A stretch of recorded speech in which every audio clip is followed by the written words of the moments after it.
Hello friends, welcome to Gurukul classes. मैं धर्मेंद्र गोस्वामी। जैसा पता है कि हम यहाँ पे डिस्कस करने जा रहे हैं भारत का भूगोल से रिलेटेड इंपॉर्टेंट एमसीक्यू को, जिसको आपके लिए एग्जाम के पॉइंट ऑफ व्यू से बहुत इंपॉर्टेंट हो सकते हैं। तो चलिए यहाँ टाइम वेस्ट नहीं करते हुए हम यहाँ वन बाई वन एक एक क्वेश्चन को डिस्कस करना शुरू करते हैं।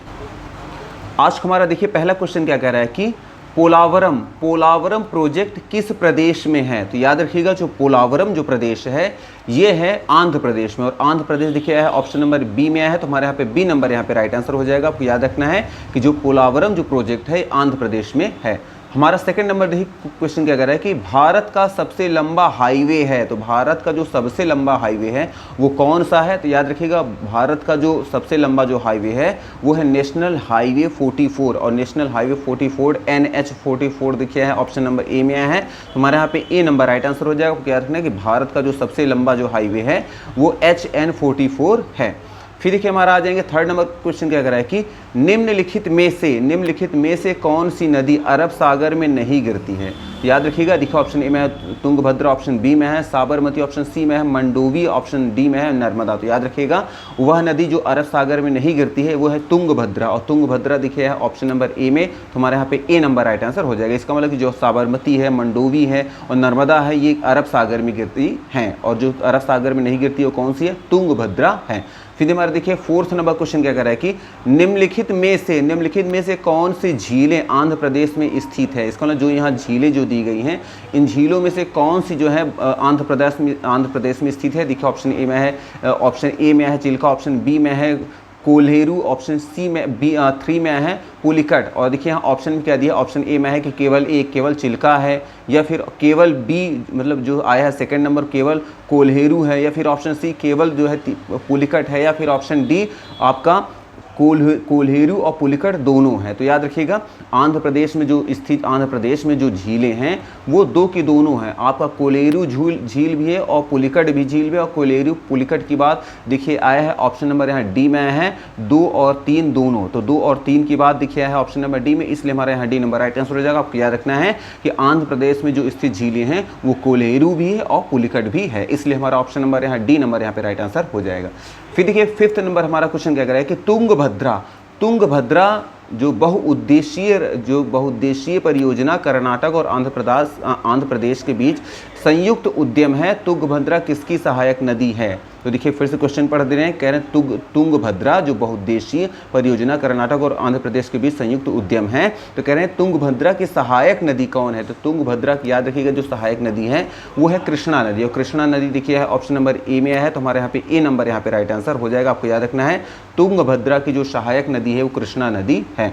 फिर देखिए हमारे यहाँ पे 6 नंबर क्वेश्चन क्या कर रहा है कि निम्नलिखित विकल्पों पर विचार कीजिए। तो देखिए क्या कह रहा है, ऑप्शन ए देखिए ए नंबर पे आया है फर्स्ट में गंगा के विशाल मैदान, ऑप्शन बी सेकंड में है गुजरात, ऑप्शन 3 में आया है आपका असम।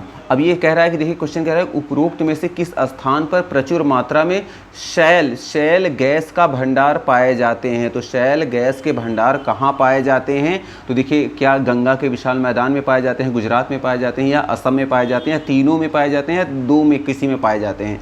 तो याद रखिएगा कि जो शैल की गैस के जो भंडार जो पाए जाते हैं वो गंगा के विशाल मैदान में भी पाए जाते हैं, गुजरात में भी पाए जाते हैं और असम में भी पाए जाते हैं। इसका मतलब तीनों में पाए जाते हैं, और तीनों की बात देखिए है ऑप्शन नंबर यहाँ सी में है 1 2 3, इसलिए हमारा जो ऑप्शन नंबर सी होगा यहाँ पे राइट आंसर हो जाएगा। आपको याद रखना है कि प्रचुर मात्रा में शैल गैस के जो भंडार पाए जाते हैं वो गंगा के विशाल मैदान में भी पाए जाते हैं, गुजरात में भी पाए जाते हैं और असम में भी पाए जाते हैं, इसलिए हमारा यहाँ ऑप्शन नंबर सी यहाँ पे राइट आंसर हो जाएगा। फिर देखिए 7 नंबर हमारा क्वेश्चन क्या कर रहा है कि गारो पहाड़ियाँ भारत के किस राज्य में स्थित हैं। याद रखिए गारो जो पहाड़ियाँ हैं ये स्थित हैं भारत के मेघालय राज्य में, और मेघालय की देखिए बात आई है ऑप्शन नंबर बी में है। तो हमारे यहाँ पे बी नंबर राइट आंसर हो जाएगा। आपको याद रखें कि गारो की जो पहाड़ियाँ हैं वो मेघालय में स्थित हैं। फिर देखिए हमारा 8th नंबर क्वेश्चन कह रहा है कि भारतीय भू विज्ञान मंत्रालय ने प्रोजेक्ट वर्षमान की आधारशिला किस देश के सहयोग से रखी। तो याद रखिएगा भारतीय भूविज्ञान मंत्रालय ने प्रोजेक्ट जिसका नाम क्या है प्रोजेक्ट वर्षमान जो है इसकी आधारशिला जो रखी थी ये रखी थी फ्रांस की मदद से, और फ्रांस की बात देखिए है ऑप्शन नंबर सी में। तो हमारा यहाँ पे सी नंबर राइट आंसर हो जाएगा। आपको याद रखना कि भारतीय भूविज्ञान मंत्रालय ने प्रोजेक्ट वर्षमान की आधारशिला फ्रांस के सहयोग से रखी थी, इसलिए हमारा ऑप्शन नंबर यहाँ सी नंबर राइट आंसर हो जाएगा।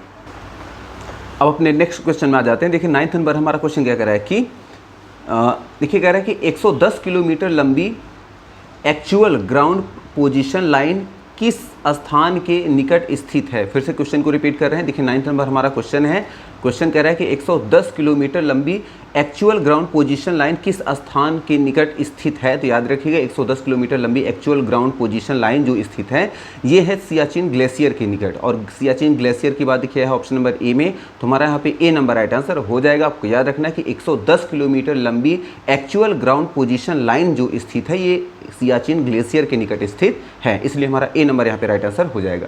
फिर देखिए हमारा 10th नंबर क्वेश्चन क्या कह रहा है कि निम्नलिखित में से किस स्टील प्लांट को भारत का पहला स्वदेशी स्टील प्लांट कहा जाता है। तो याद रखिएगा जिस स्टील प्लांट को भारत का पहला स्वदेशी स्टील प्लांट कहा जाता है वो है आपका बोकारो स्टील प्लांट। और बोकारो स्टील प्लांट देखिए है ऑप्शन नंबर डी में आया है, तो हमारे यहाँ पे डी नंबर यहाँ पे राइट आंसर हो जाएगा। आपको याद रखिएगा कि बोकारो स्टील प्लांट जो है इसे भारत का पहला स्वदेशी स्टील प्लांट कहा जाता है।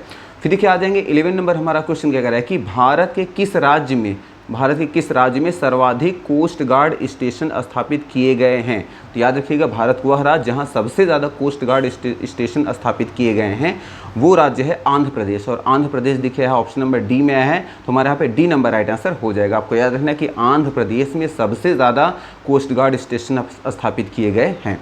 फिर देखिए 12th नंबर हमारा क्वेश्चन क्या कह रहा है कि शीतकाल में उत्तर भारत में बारिश का मुख्य कारण क्या है। तो याद रखिएगा शीतकाल में जो उत्तर भारत में जो मुख्य बारिश का जो कारण है वो है आपका पश्चिमी विक्षोभ। और पश्चिमी विक्षोभ देखिए बात आया है ऑप्शन नंबर ए में आया है, तो हमारे यहाँ पे ए नंबर राइट आंसर हो जाएगा। आपको याद रखना है कि शीतकाल में उत्तर भारत में बारिश का जो मुख्य कारण है वो है पश्चिमी विक्षोभ जो कि आया है ऑप्शन नंबर ए में, तो हमारे यहाँ पे ए नंबर राइट आंसर हो जाएगा।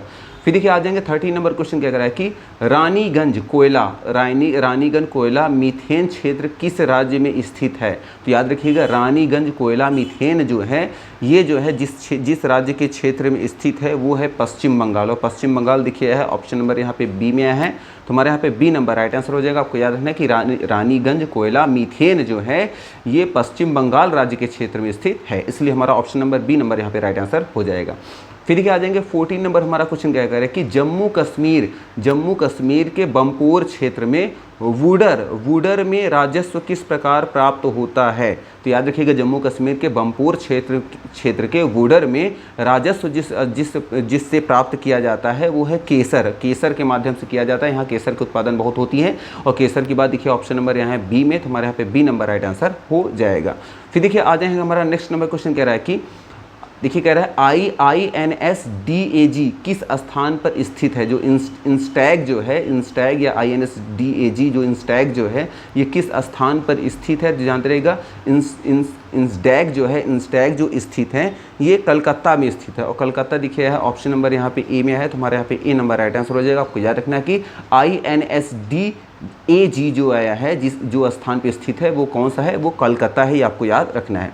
फिर देखिए हमारा आ जाएंगे 16 नंबर क्वेश्चन कह रहा है कि निम्नलिखित में से कौन सा बोर्ड वर्तमान में कार्यशील नहीं है। देखिए ऑप्शन ए में है भारतीय चाय बोर्ड, ऑप्शन बी में है रबड़ बोर्ड, ऑप्शन सी में है राष्ट्रीय बायोटेक्नोलॉजी बोर्ड और ऑप्शन डी में है उपरोक्त में से कोई नहीं। तो याद रखिएगा भारतीय जो अभी वर्तमान की बात करें कि जो बोर्ड कार्यशील नहीं है वो है राष्ट्रीय बायोटेक्नोलॉजी बोर्ड। और राष्ट्रीय बायोटेक्नोलॉजी बोर्ड देखिए है ऑप्शन नंबर यहाँ पे सी में, तो हमारे यहाँ पे सी नंबर राइट आंसर हो जाएगा। आपको याद रखना है कि राष्ट्रीय बायोटेक्नोलॉजी जो बोर्ड है वो वर्तमान कार्यशील नहीं है।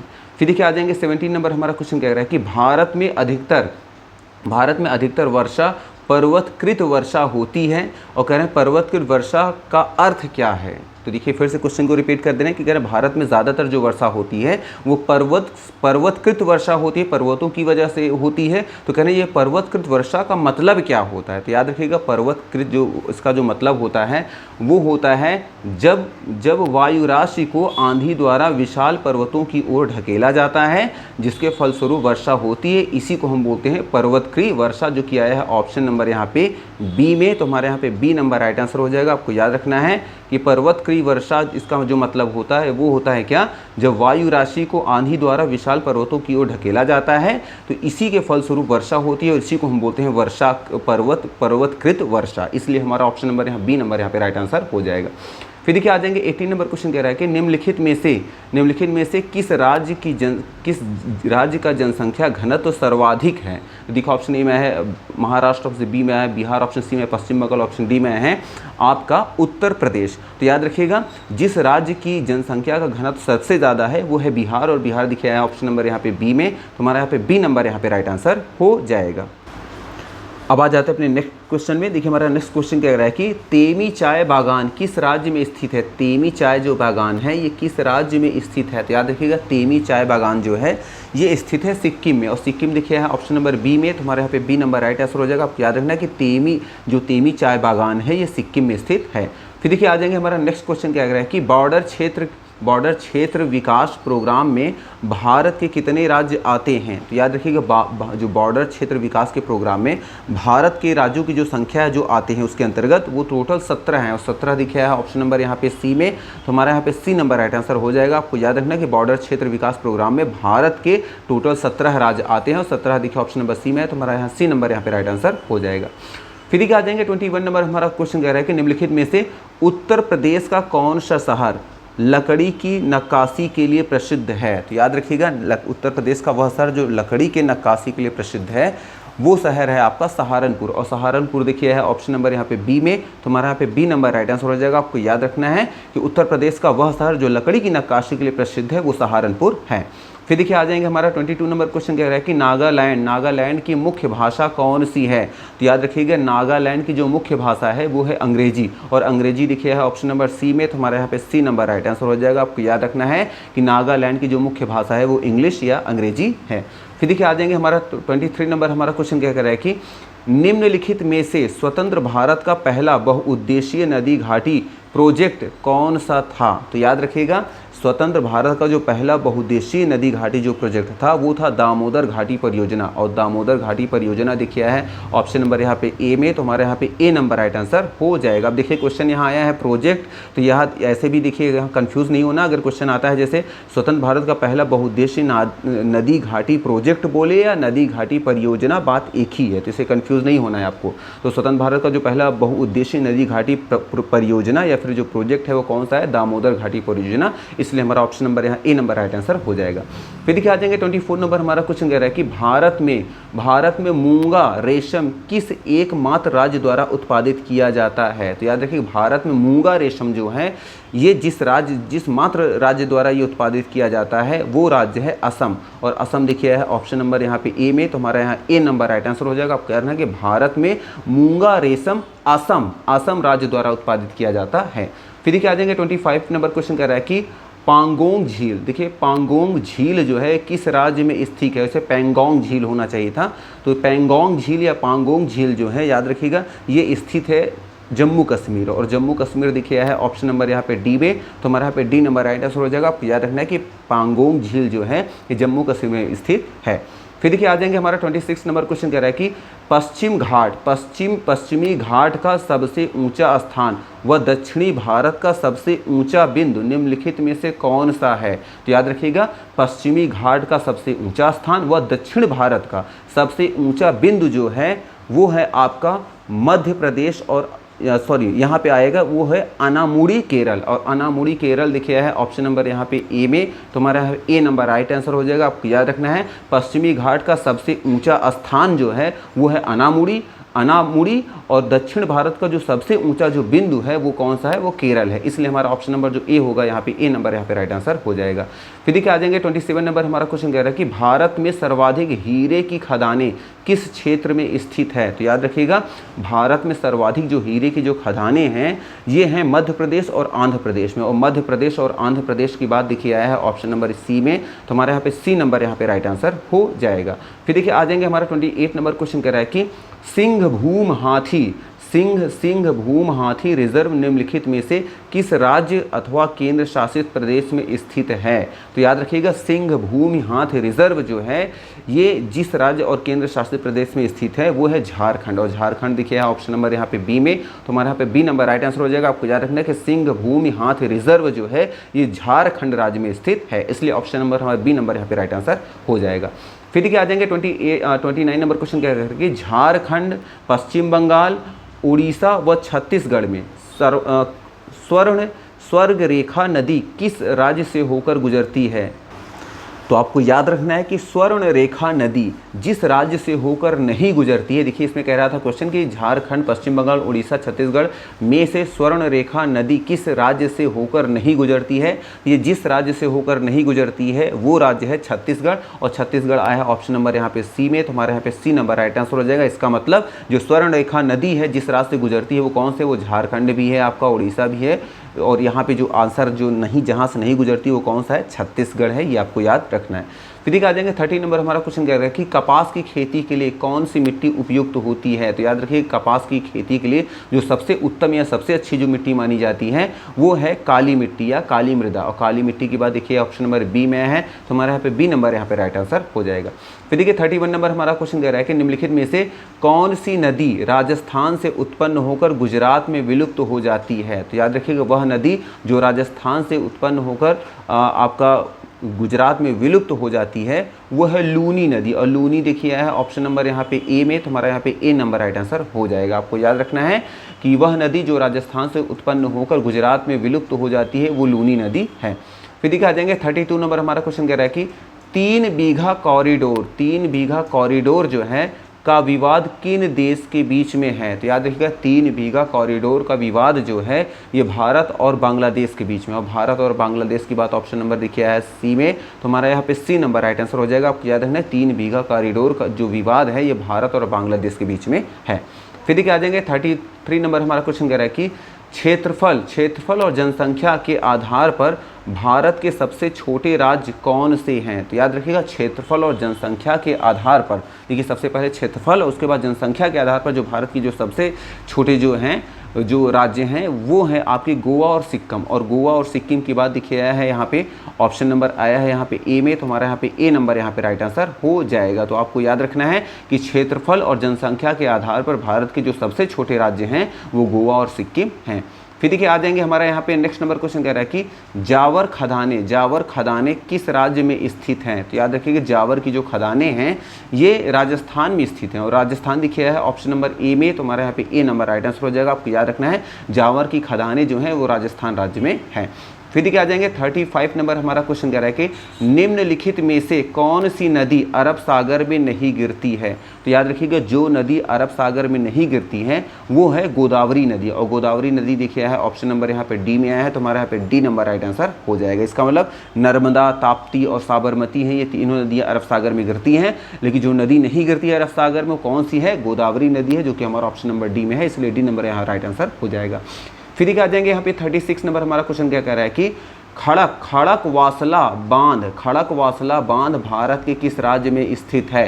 तो याद रखिएगा खड़कवासला जो बांध है ये स्थित है महाराष्ट्र में, और महाराष्ट्र देखिए है ऑप्शन नंबर यहाँ पे बी में, तो हमारे यहाँ पे बी नंबर राइट आंसर हो जाएगा। आपको याद रखना है कि खड़कवासला बांध जो है वो महाराष्ट्र में स्थित है।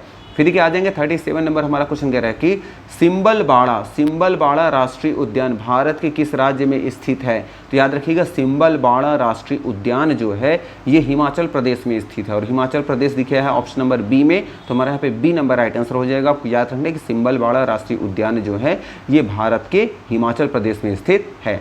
और हमारा देखिए 38 नंबर क्वेश्चन कह रहा है कि निम्नलिखित में से किस बंदरगाह को बंटवारे का पुत्र कहा जाता है। तो याद रखिएगा जिस बंदरगाह को बंटवारे का पुत्र कहा जाता है वो है आपका कोडला और कांडला, और कांडला देखिए है ऑप्शन नंबर यहाँ पे सी में, तो हमारे यहाँ पे सी नंबर राइट आंसर हो जाएगा। आपको याद रखना है कि कांडला बंदरगाह को बंटवारे का पुत्र कहा जाता है।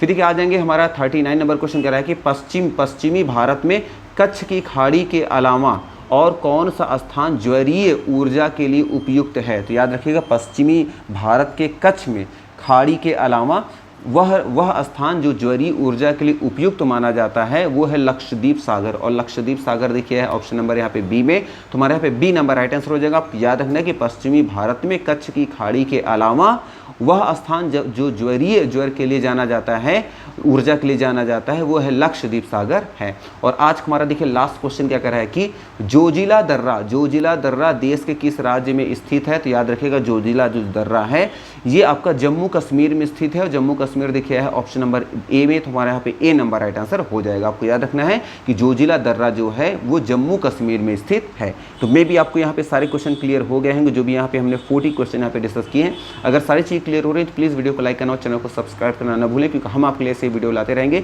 तो चलिए आज कितने रखते हैं। Thank you very much for watching this video. Thank you.